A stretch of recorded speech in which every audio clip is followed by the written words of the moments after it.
Former Donald Trump press secretary and current Fox News host Kayleigh McEnany went on air on Fox News and confidently declared something so misleading it almost seems like satire.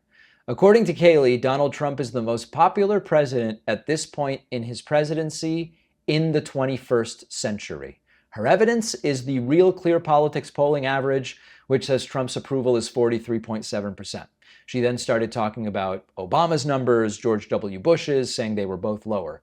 All of this sounds very impressive until you slow it down, think through what is she saying and what is the data. So let's take a look at what Kayleigh said and then we will talk about it. When you look at the report card, according to Real Clear Politics as of Sunday, he is the most popular president at this point in his presidency in the 21st century. Average of polls, 43.7%. Compare that to Obama, this day in history, this point in his second term, 42.6%. Bush, 42.5%, though I believe Bush tied President Trump today. Nevertheless, President Trump, far more popular than President Obama at this point in his presidency. Agreed that the economic messaging is very important. Unlike the Biden administration, you have to acknowledge the American people's pain because they are feeling pain.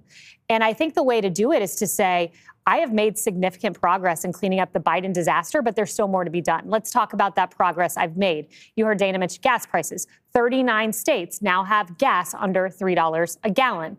You look at the jobs report that came out yesterday, 121,000 private sector jobs, a decrease in 168,000 in public sector jobs. You look at purchasing power. That's when you compare inflation to wage growth. The purchasing power under the Biden administration went down by about $3,000. That's what workers lost. It is now up $1,000. Finally, you can get into eggs, rice, fresh fruit. Those have all come down. And then he needs to say, looking forward, here is what we are focusing on. The Trump accounts, that's one. No tax on tips hitting next year. No tax on overtime hitting next year. Boost to the child tax credit to $2,200 next year. Expanding the 529 savings accounts next year. Doubling the standard deduction. That all happens next year. More to be done. The Trump economy has a tailwind behind it, and it's going to continue. And that should be the message. The economy is the focus. Okay. So first and foremost, Real Clear Politics is not a poll. Real Clear Politics is an average of selected polls. And the selection matters. When we hear about a meta-analysis of a medical question, the component studies that you are meta-analyzing really dictate the quality of the meta-analysis. And similarly, Real Clear Politics has a long history of polling experts criticizing it for cherry-picking which polls to include, how long a poll remains in the average, and when the updates are done. That doesn't make the numbers fake, but it does mean that this is not neutral gospel truth. Kayleigh McEnany presents this as if this is settled fact. Now, for comparison's sake, Gallup's presidential approval tracking poll has been around for decades. The methodology, although obviously there are cell phones now, there weren't at the beginning, some of the technical details have changed, but the methodology and the basis for comparison has been there for decades. And there, Donald Trump is extraordinarily unpopular. In fact, Donald Trump's approval rating at this point in his presidency is surpassed only by Richard Nixon when he was facing the Watergate crisis. Now, secondly, what is Kayleigh doing? And I think it's very important to understand the games they play. Kayleigh's playing a very specific comparison game. She is comparing Trump's approval to Obama's second term numbers. Not Obama's first term, not his peak popularity, and not in the same political context. Obama in his second term had a hostile Congress, was dealing with the post-financial crisis fallout, and was continuing the natural approval decline that presidents see after years in office, which applies to every president, Republicans and Democrats alike.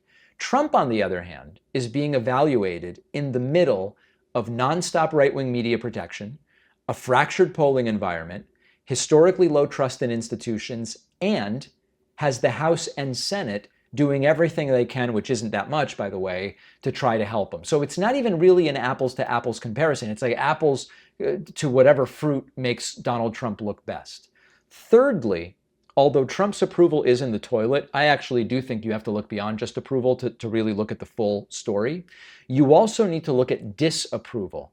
And Trump's disapproval is extraordinarily high, meaning it's not just that there are a lot of people out there who aren't in a position where they can say, I approve. There are a ton of people out there who feel comfortable saying, I actively disapprove. And there are many polls where people disapprove of Trump by double digits more than they approve of him, which is absolutely stunning.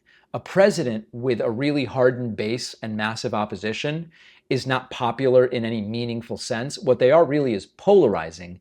And Kayleigh McEnany is leaving out that Donald Trump has been arguably the most polarizing president in fill in the blanks. Then comes a really funny thing. This claim that Kayleigh makes conflicts directly with reporting from Fox News. Here is, I forget the guy's name, Stuart Varney, with a little different perspective on what the approval numbers are. He focused on the economy, and maybe he will weave in some foreign policy too after that blockade of sanctioned oil tankers off of Venezuela. That's a big deal. Yeah. Look at this, got a new poll, and it shows that Trump's approval rating is down to 39%, down 2 points from earlier this month. So there it is. They inflate selective numbers for political reasons. When expectations need to be lowered, they acknowledge reality. The audience isn't supposed to notice the contradiction. On one show, it's about propagandizing how popular Trump is. On another show, it's about saying this actually is a very low approval rating that the president has. And all of it is meant to speak directly to the choir to which they broadcast every day. Now, I think Kayleigh McEnany knows this. She's not dumb. She's doing what she was trained to do. Take a narrow slice of data or an average or pick what you can, remove the context, and sell it as, wow, Trump is really dominating here. The takeaway shouldn't be Trump's approval rating. We can just look that up. We don't need a Fox host to tell us that. It's how aggressively right-wing media still feels like they need to lie about how popular Trump is. If Trump were genuinely popular, they wouldn't need to be pulling these tricks. They would go, oh, look, Gallup presidential approval, Trump record high. They don't have those numbers, and that's why they're not doing it. But don't fall for it. Appreciate you watching. Stick around for this next video, and don't forget to hit subscribe so you actually see our uploads. You can also catch the full podcast on Spotify and Apple Podcasts.